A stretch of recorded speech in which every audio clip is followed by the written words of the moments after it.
غرد يا لحون الشعر وانغامه، باركي فرحة الغالي وهنيلا.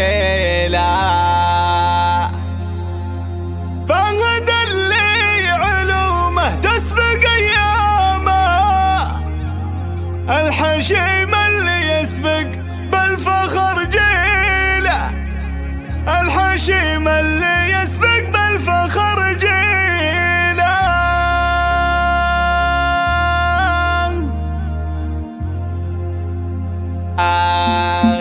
غرد يا لحون الشعر وانغامه، باركي فرحة الغالي وهنيله.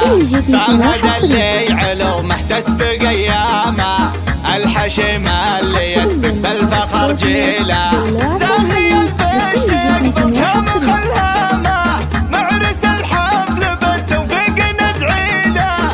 زين الحفل بحضوره وهندامه، والدروب اللي تفخر بمراجيله.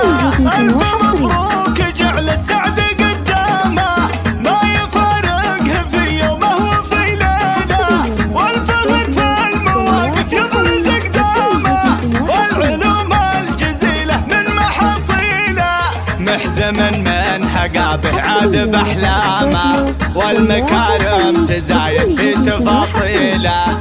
فهد وكل مجد سابق ارقامه، كل عليا تراها من منازله. فهد عايض وابوه اللي بضرغامه، شاد فيها المراجل حياها عيله.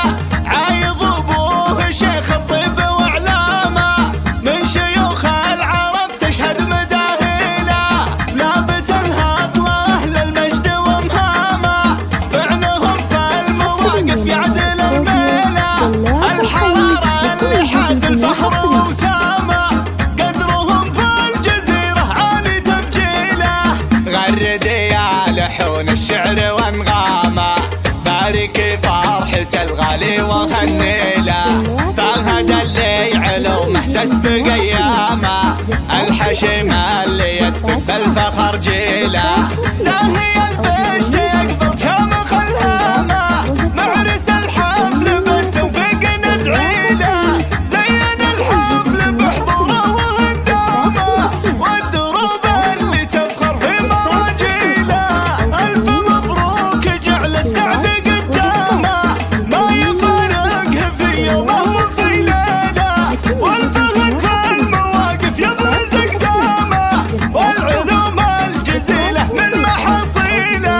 محزم من حقابه عاد باحلامه، والمكارم تزايد في تفاصيله.